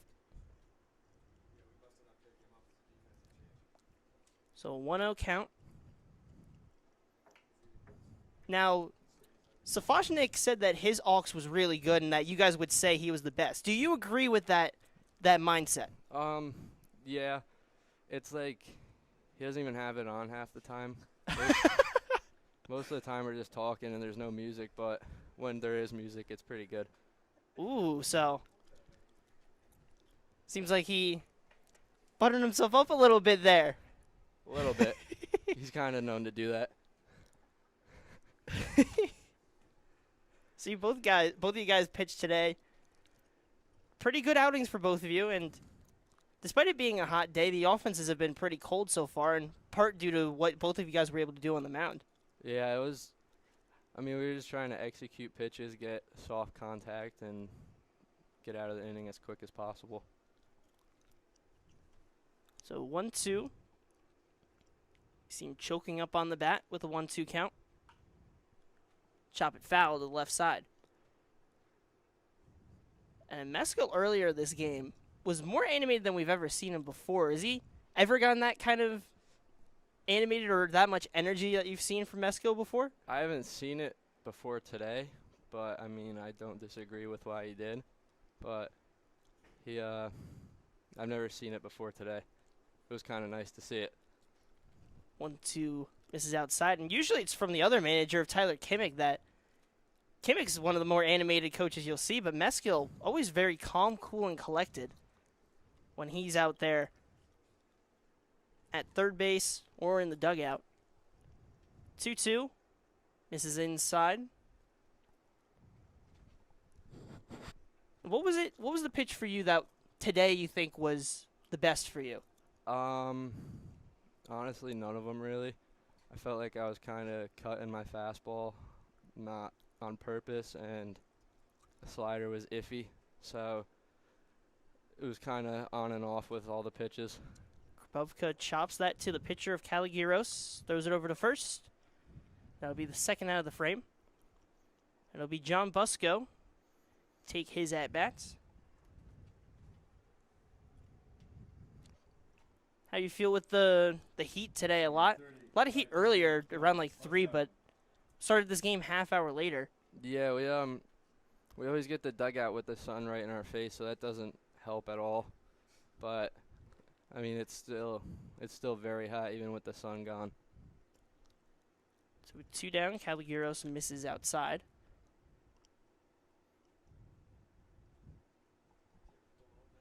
One 1-0 count.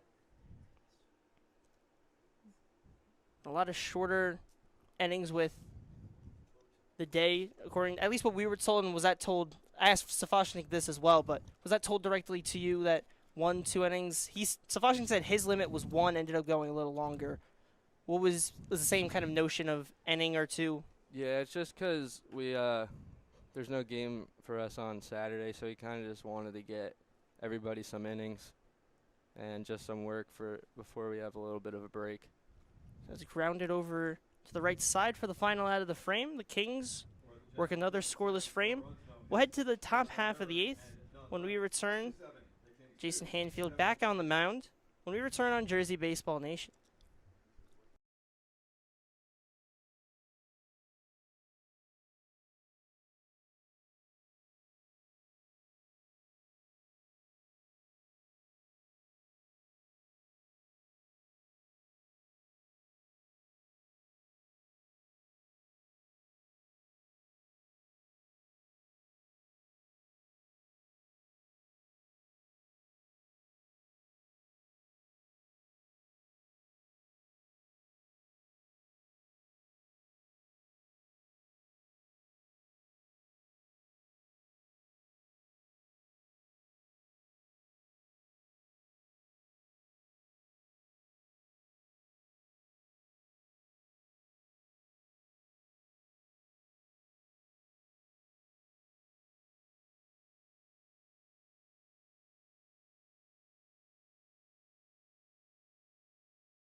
Back here for the top of the 8th between the South Jersey Kings and the Trenton Generals is the first pitch that Michael McGinley sees in there for a called strike. Just got the chance to talk with Jack Cahill, another member of that Generals bullpen that, aside from the back-to-back one-run outputs in the 3rd and the 4th, have kept the Kings scoreless as the second pitch of the inning from Jason Hanfield grounded right back to him and flipped over to Rupel at first for an easy first out. Gens have done a solid job in their couple of games recently against the Kings in stopping that offense, but haven't been able to produce much offense themselves. Trying to figure that out as we head to the late stages of this one from Moody Park. This game started at 7 p.m. on the dot because of a 30-minute delay due to the heat. And 2 hours in, the Kings still maintain that 2-0 lead that they implemented in the 4th. Hanfield at the ready. Kicks and fires the 1-0. Fouled really far, almost out into the street here at Moody Park. That one was crushed, but foul from Owen Rozzi, a guy with a whole lot of power in that bat of his. Will be playing for the Pitt Panthers come the spring. The righty Hanfield dealing to the lefty Rozzi. The 1-1 offering, swung on and missed. Looked like Rozzi wanted to hold up on that, but just couldn't stop the momentum in time as he kept on going. So the count now 1-2 with one gone and none on for the Kings here in the top of the 8th.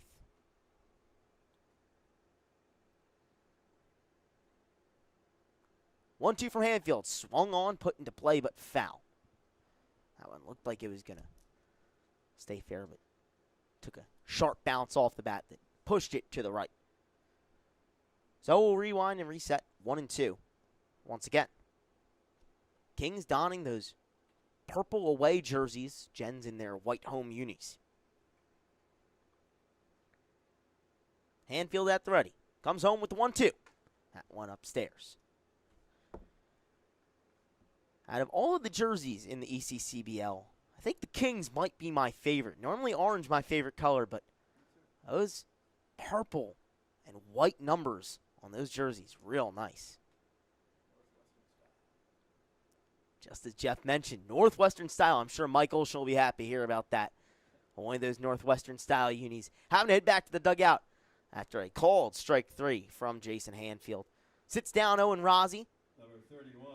And the job on the mound for Hanfield doesn't get any easier. You go from Rozzi, a guy who will be playing Power 4 baseball at Pitt, to a guy that may be playing in the minor league system in Noah Danza come next year. Committed to Mississippi State at the current moment. Was committed to Virginia to play as a Cavalier, but followed a coach departing. As the first pitch to him in there for a called strike. Assistant coach over there at Virginia was one of the big draws for him to commit to the Commonwealth and ended up following his coach to Mississippi State if he makes it there, as Danza currently projected as a top 150 MLB draft prospect. Just recently played in the MLB draft combine and had some serious success, showed off how fast that swing is, and boasted an exit velocity of over 110 on some of those balls he hit. 0-2 from Hanfield to him here. Swing and a miss. Jason Hanfield comes out and fires off a 9-pitch inning. No hits, no runs, no errors here in the top of the 8th. We head to the home half where the Gens are trying to get something going here on Jersey Baseball Nation. 2-0 Kings when we come back.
leading off. Back here for the home half of the 8th.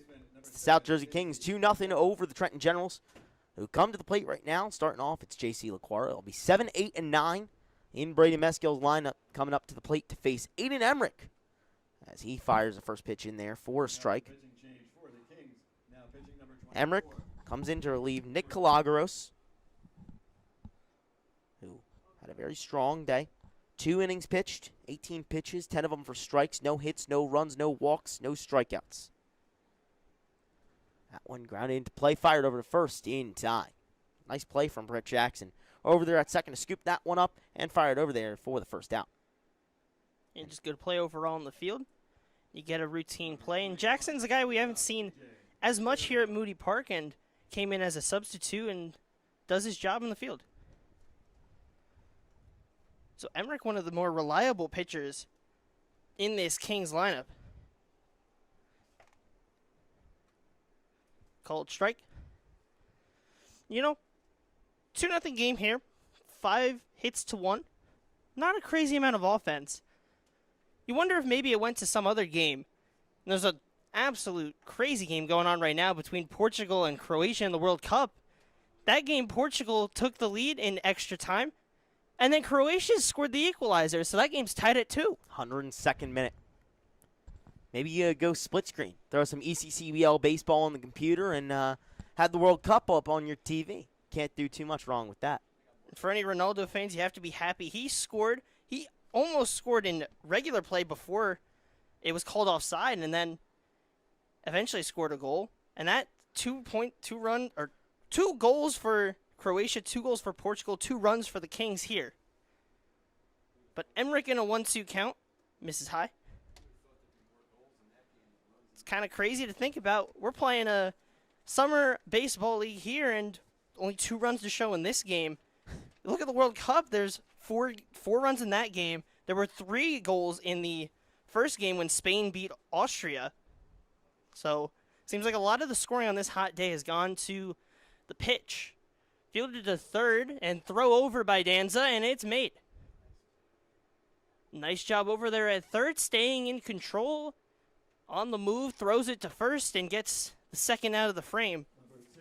Great scoop there by Sean Heffernan. Even better throw as well, doing a real nice job to get to that ball.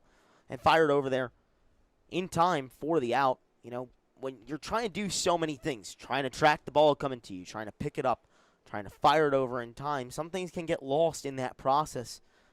Not that time, though, for Heffernan. Real good play. So 1-0 pitch to Howland. It was the substitute for Ryan Ottebre. Took over, and still just 1 hit to the name of the Generals. A called strike in.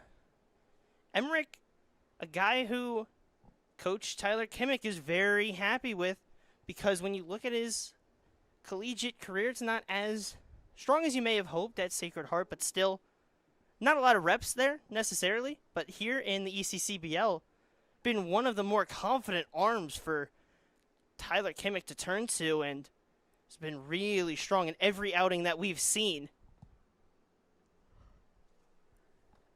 Yeah, Emmerich has worked his way into collegiate baseball. And, you know, some of these guys, when they go from playing at the high school level then to the D1 level, it's a big-time adjustment. And you can definitely expect a whole different season for A.N. Emmerich when he goes back to Sacred Heart in the spring. Going to be a high-leverage guy for the Pioneers. 3-1 misses outside. And it'll be ball 4. Howland will take his spot at first, and forget what we were saying about it being 2 goals for each side, because Croatia was ruled offside. So, not as many 2s as we thought. But still, crazy stuff there. You never know in a baseball game if we see some crazy stuff go on here. I don't know that this is necessarily crazy, but I got something a little interesting for you, Josh. Sacred Heart versus Sacred Heart matchup right here. Yeah. Emmerich gets Francis to ground right back to him. And a full Sacred Heart connection there. Not favorable for Francis at the plate, but favorable for Emmerich. Just 1 hit through 8 innings allowed from this Kings pitching staff. An incredible job from the group of pitchers they've put out there to halt this Generals lineup. And we'll head to the top half of the ninth. The Generals trying to keep this at 2. The Kings looking to produce some more base hits and try and give themselves more of a cushion to try and close this game out. But we'll return with that top half when we come back on Jersey Baseball Nation.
Will Scavona. Top half of the ninth, it'll be Will Sabona in for an appearance against a new pitcher for the Generals. It's number 3. Yeah, Dan Nafsinger coming in. Brandon Meskill mentioned that he was going to be on the back end of this flurry of pitchers for the Gens, and he's doing exactly that right here. 6th pitcher into the game for Brandon Meskill and the Gens. The last one was Jason Hanfield, who threw 1 1/3 innings, 13 pitches, 10 strikes. 1 hit, no runs, no walks, 2 strikeouts. The key thing is the no runs. However, the Gens still no runs of their own. 2-1 fouled off to the right side. And that's really what's hindering the Generals is you have all those zeros across the board. You even look back to the last couple games. They've had a plethora of that, and that's something that Coach Meskill is going to want to see a bit different in the future. Called strike 3 on Will Sabona. Nafziger gets a strikeout, and it's 1 down. It'll be Isaac Buckhalter to take his spot at the plate.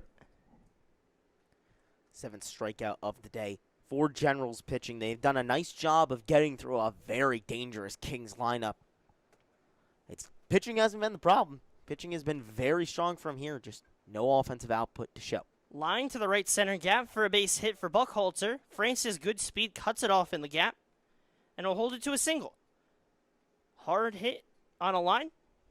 Drops it down for the 6th base hit for the Kings. Number 12, catcher Griffin Clark. Only the 7th of the game as a whole. It'll be Griffin Clark.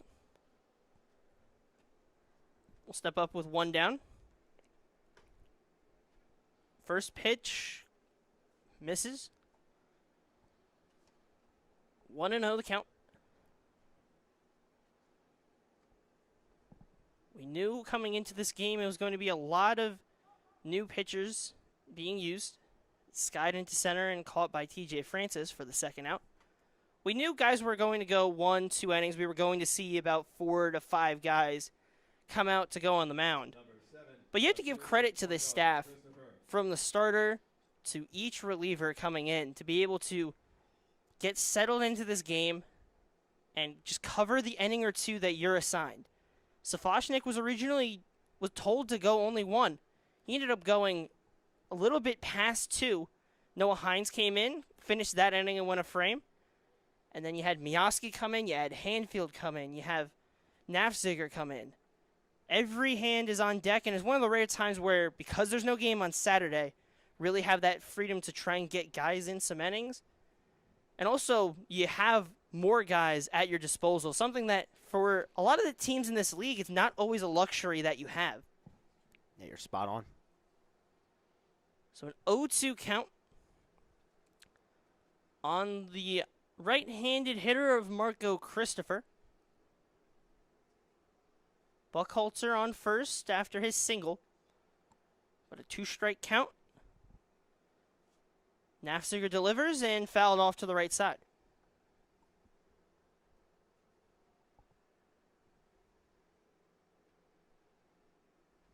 Generals hoping to get out of this frame unscathed. Head to the bottom half with 3 outs remaining on your day and try and force maybe a blown save, depending on if we see a new pitcher. But we'll see that very soon, as a strikeout for Dan Nafziger on Marco Christopher will send us to the bottom half. The South Jersey Kings lead this game 2-0, a lead they've held since the 4th inning. They lead the hit total 6-1. If the Gens want to get back in it, they're going to need more than just 1. Can they find it? Find out when we return on Jersey Baseball Nation.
Bottom half of the 9th.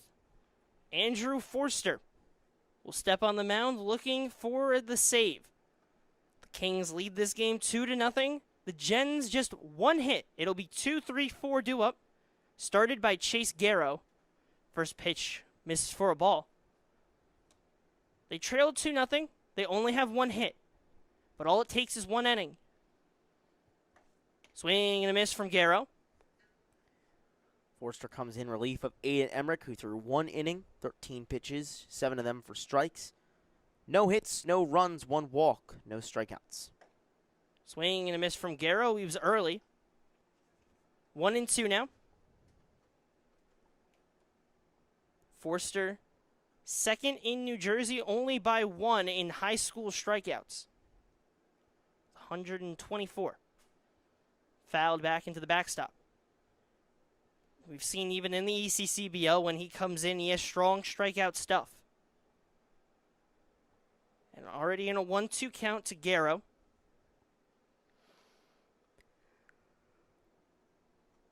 Delivery. Pitch just misses. Breaking pitch that Garrow leaves down. Count moves to 2-2. Righty delivers to the lefty. And that one's looped to second base. He'll let it drop in front of him, catch it on a hop, and because of that, Chase Garrow will hustle to first for a base hit. An interesting choice to not charge it, but had to wait on a hop for Brett Jackson. Just one of those kind of situations you're reading the field, Moody. If you try to go in on that, that hops over your head. He had to wait on that. But unfortunately, you're facing a guy with Garrow with strong speed for his frame. Or it skips past you rather than going over your head. That's extra base. It could be an extra base. Maybe just waiting on it and allowing the base runner was the better choice to take your chances to try and throw him out rather than give up a runner in scoring position for the Gens, which that's their first of the day. They didn't have a runner in scoring position all day. It's their first base hit since TJ Maglioso hit a single earlier in this game. Yeah, that one came all the way back in the third. So a 2-0 count now to Chris Galasso. Garrow on first, and of note, Frank Provenzano is not behind the plate. It is Griffin Clark. So we'll see if Garrow gets aggressive. It is the ninth. You don't want to throw away an out. So we'll see how aggressive they end up being. Especially with base runners coming at a premium for the Gens today. And the meat of your order. They're going to stay coming up. Probably pretty careful. We'll see how aggressive they get. 2-1 to Galasso. Swing and a miss. Fastball on the outside half. Yeah, you're currently in the part of the order that you want to be with. Galasso at the plate right now. Ruppel on deck. And Kurt Kropofka in the hole. These are guys who can do damage. We've seen them do it here at Moody Park. Pickoff attempt. He gets back safe. With the tying run at the plate right now, you don't want to get too fancy. You just got to go out there and, as Brian Meskill loves to say, play baseball. Which meaning play complete and clean at baseball. Forster set the 2-2. Skied high and foul. He'll stay alive for at least one more. 2 balls and 2 strikes. Garrow, the runner, on first on an infield single. The pitch, sky to the right side. Running in is Rozzi, unable to get there in time as it drops right in front of the fence. Once again, another foul ball. The at-bat you want from Galasso has to keep fighting, though. And Forster is a guy with great stuff. So you're going to have to I was between spoil and squander there. You're going to want to spoil a good pitch and not squander the opportunity. There we go. We'll use both of them. The 2-2. Swing and a miss. Strike 3 for the first out of the frame. He gets Galasso chasing. Number 28, first baseman. Now the cleanup hitter. The first baseman of Jake Ruppel. Second on the team in RBIs, only behind Lucas Albert. Ruppel's been one of the top bats in this lineup. He'll take the first pitch for a strike. Very dangerous. Has power, has contact, has speed, has solid discipline. But his biggest challenge, high pressure situation. Just 2 outs remaining. You're spot on with him being able to do it all. I mean, you look at the stats. 16 games played, 14 hits, 10 runs, 3 doubles, 12 RBI. This is one of the best offensive producers on this Gen squad. If they're going to get those tying runs or game-winning runs, he's one of the best candidates to do it. But once again, Forster gets 2 strikes in the count early. He got stuck in a 2-2 count with Galasso and ended up winning that fight. In a 1-2 count with Jake Ruppel. With 1 runner on and the Gens tying runner at the plate. The 1-2. Late swing and he survives, gets enough of it to hit it foul. Great job to protect there, you know. There are some times where a pitch is too close to take. That's one of them right there. And Ruppel wisely gets that bat out there at the last second to stay alive in the at-bat. Him and the Gens know how important this game is in the landscape of the regular season with only 10 games coming after today. Season's getting closer and closer to playoff time. You want to be playing your best baseball going into that stretch. The 1-2 is hit on a line to right field. Garrow's going to round second and head to third. Rozzi will collect it at the fence. Rupel rounds first and heads to second. Garrow will stop at third. A one-out double for Jake Rupel, and suddenly that tying run is standing on second base. Rupel just goes the other way with it. He was too late on the pitch before that one. That one he was just late enough as he scoops it over the head of Michael McKinley on a line. And heck of a great job base running from Chase Garrow and Jake Rupel to get themselves into scoring position. Now, just about any base hit would surely score both of them and tie this game up. With one down, the first pitch to Kurt Krapovka, in for a called strike. And after having only one base hit in this whole game through 8 innings, they've produced 2 to force a threat off the reliever of Andrew Forster, who's looking for the save. And it's a 1-1 count. And a lot of pressure on both sides, whether you're the Generals hitters trying to come through or Forster trying to not blow this game. Krapovka grounds it up the middle to the pitcher. And a good job from Forster.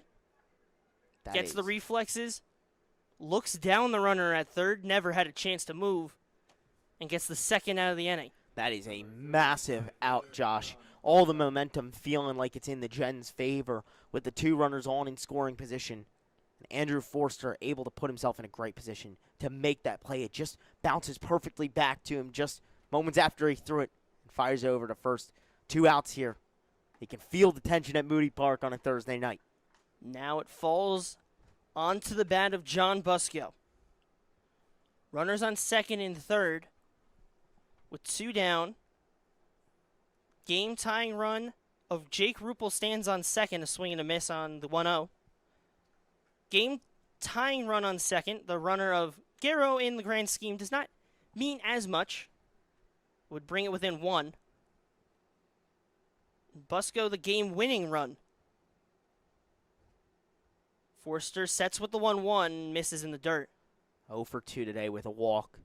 He hasn't had a chance to get that hit, but if he's able to come up with one here and be the hero, everyone will forget that performance. It was a great stop behind the plate. A good block from Griffin Clark keeps it from a run scoring and that tying run moving to third. And then a good frame job on that one. Brings that pitch back in for 2-2 count now. The Generals down to their final strike with 2 down. Chase Garrow on third and Jake Rupel on second. Andrew Forster with a 2-2 count. Misses high. Busco looking for a big chance. A single could bring Rupel home from second. A big swing could change this game. Or a swing and a miss can bring Forster the close. And he'll get just that. Andrew Forster strikes out John Busco, and the Kings survive a late game scare. They strand 2 in the 9th and take a 2-0 win over the Trenton Generals. Win with a 6-3 hit margin. They scored 1 in the 3rd, 1 in the 4th. And the Generals, the offense just took too long to get through. They finally threatened in the bottom of the 9th, but Andrew Forster, a guy known for strikeouts, strikes out 2 and limits the damage and gets the save. Great stuff from Andrew Forster to get out there, and he's absolute nails when the lights shine the brightest. With 2 runners in scoring position, he generates 2 outs back-to-back and ends things on a swinging strikeout to give his Kings a win, and with the July 4th momentary break, go into the final third of the regular season with a 13-7 record, in prime position to try and catch those Mercer Mammoths who are at the top of the Liberty Division. So for Joshua Yuhas alongside Charlie Jones and our guest appearances from Generals pitchers Brandon Safochnik and Jack Cahill, we thank you for tuning in for another broadcast of ECCBL action here at Moody Park. 2-0 win for the Kings. They try to move themselves closer to that top half, and we'll see how the rest of the season plays out. Make sure to stay tuned. We will not have any games on Saturday, so enjoy your 4th of July. We'll see you next time on Tuesday. Well, stay tuned for ECCBL action on Jersey.